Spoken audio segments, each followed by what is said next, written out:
नमस्कार। आज हम हिंदी भाषा की छठी कक्षा की पाठ्य पुस्तक ज्ञान सागर के पाठ 10 पोंगल का अध्ययन करेंगे। पोंगल जो है एक त्योहार है जो दक्षिण भारत के तमिलनाडु में तमिल हिंदुओं द्वारा मनाया जाता है। यह त्योहार जिस प्रकार भारत में मकर संक्रांति मनाई जाती है, उसी प्रकार पोंगल जो त्योहार है वह दक्षिण भारत में मनाया जाता है और यह फसल कटने की खुशी में मनाया जाता है। जब फसल कटती है और प्रार्थना की जाती है इस त्योहार के दिन कि हमारी अगली बार जो फसल हो वह भी बहुत अच्छी हो। तो आइए इसका अध्ययन करते हैं। गोपाल की उम्र करीब 10 बरस की थी। यहाँ पर गोपाल एक बालक है, उसके बारे में बताया गया है कि गोपाल की उम्र जो है करीब 10 वर्ष की थी। उन्हीं दिनों उसके पिता को कनाडा में नौकरी मिल गई। उसके पिताजी को कहाँ? कनाडा में नौकरी मिल गई। वे सभी कनाडा चले गए। वहाँ गोपाल का मन काफ़ी लग गया था, फिर भी उसे बहुत बार भारत की याद आती थी। उसे मद्रास के निकट के अपने गांव का स्मरण हो आता। स्मरण का मतलब याद। जहां उसके दादा दादी रहते थे, वहां उसने अनेक रंग बिरंगे मेले त्योहार देखे थे। इनमें पोंगल उसका सबसे प्रिय त्योहार था। पोंगल को बस 2 हफ्ते ही रहते थे। पोंगल को उसकी माँ ने बताया कि पोंगल का त्योहार तई नामक तमिल महीने की पहली तारीख को यानी जनवरी के मध्य में मनाया जाता है, लगभग 14 या 15 जनवरी। माँ ने उसे यह भी बताया कि तमिलनाडु में धान की फसल को समेटने के बाद लोग खुशी प्रकट करने के लिए पोंगल का त्योहार मनाते हैं। गोपाल यह जानने के लिए उतावला था कि पोंगल का त्योहार किस प्रकार मनाया जाता है। वह बचपन में मनाए गए पोंगल त्योहार को याद करने लगा कि जब वैसे बचपन की याद आ गई कि जब वह यह त्योहार मनाता था। पार्वती गाय उसे आज भी याद थी। यहाँ पर पार्वती एक गाय का नाम है।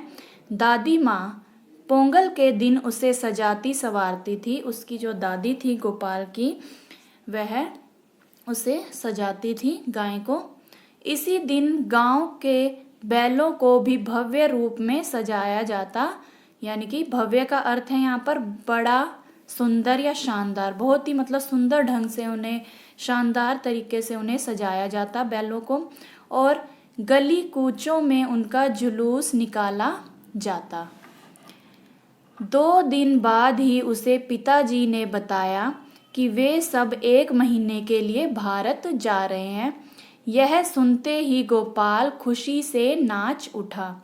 गोपाल अपने माता पिता के साथ पोंगल से 1 दिन पहले अपने गांव पहुंचा। वहां सभी घरों में सफेदी हो रही थी क्योंकि अगले दिन पोंगल था। यानी पोंगल के त्योहार से पहले दिन सभी घरों में सफेदी हो रही थी। पोंगल से पहले सारी रात पुरानी वस्तुओं की होली सी जलाते हैं।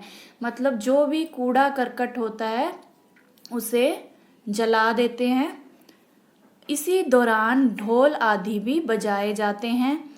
यह सब उसे दादी माँ ने बताया था। उसे बताया गया था कि ढोल को तमिल में बोगी कट्टू कहते हैं। किसको? ढोल को। ढोल को तमिल भाषा में क्या कहा जाता है? बोगी कट्टू। बोगी ऋतुओं के राजा इंद्र को समर्पित है। बोगी जो है ऋतुओं के जो राजा हैं इंद्रदेव, उन्हें समर्पित है, यानी उन्हें आदरपूर्वक भेंट किया गया है। इंद्र नई ऋतुओं के आगमन की घोषणा करते हैं।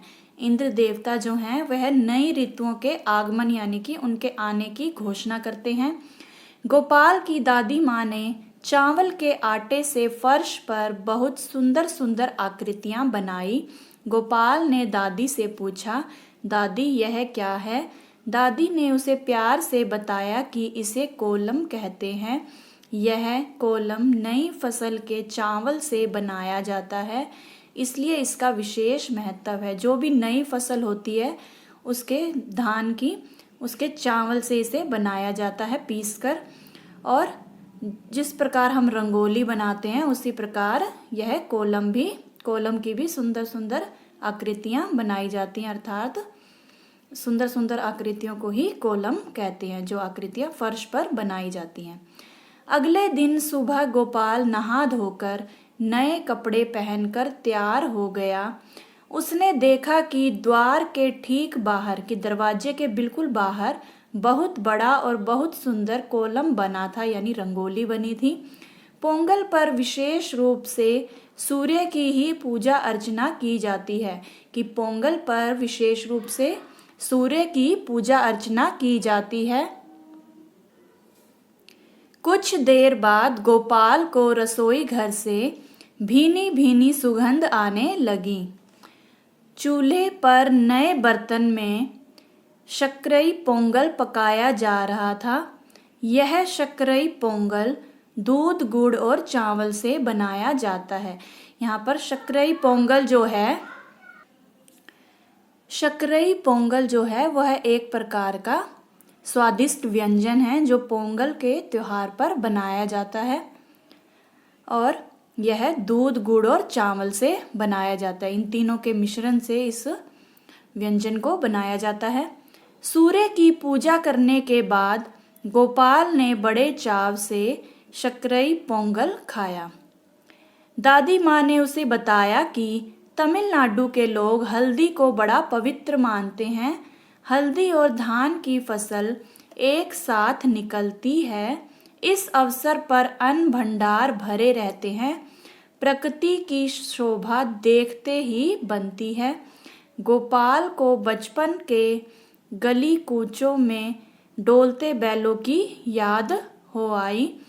दादाजी ने बताया कि वे अगले दिन माट्टू को पोंगल पर दिखाई देंगे। इस दिन पशुओं के प्रति कृतज्ञता प्रकट की जाती है, यानी उनका आभार प्रकट किया जाता है। पोंगल खेती बाड़ी का त्योहार है। किसानों से संबंध होने के कारण इस दिन बैलों को भी सजाया जाता है। अगले दिन गोपाल ने बैलगाड़ियों की दौड़ का भी भरपूर मजा लिया। यानी माट्टू पोंगल पर पशुओं के प्रति कृतज्ञता प्रकट की जाती है और बैलों को सजाया जाता है और उनकी प्रतियोगिता होती है, बैलगाड़ियों की दौड़ की प्रतियोगिता की जाती है। इस प्रकार गोपाल का भारत आगमन सार्थक हुआ, यानी कि सफल हुआ। जो उसका भारत आने का जो मकसद था, जिस लिए वह खुश था, वह पूर्ण हुआ। उसने इस त्योहार का हृदय से आनंद उठाया, यानी कि उसने बहुत ही खुशी मनाई इस त्योहार में। उसने पिता से कहा कि वह ये दिन कभी नहीं भूलेगा। पिता ने स्नेहपूर्वक कहा, हाँ बेटे, ये त्योहार खुशियाँ बांटते हैं और हमें एक दूसरे के निकट लाते हैं। हमारा भारत त्योहारों का ही देश है। तो ये था पोंगल विषय। पोंगल आपने समझा कि यह एक प्रकार का त्योहार है जो तमिलनाडु में, दक्षिण भारत के तमिलनाडु में तमिल हिंदुओं द्वारा मनाया जाता है। आशा करती हूँ आपको यह पाठ अच्छे से समझ में आ गया होगा। अगली वीडियो में हम इसी पाठ के अभ्यास के प्रश्न करेंगे। तो मिलते हैं अगली वीडियो में, तब तक के लिए नमस्कार।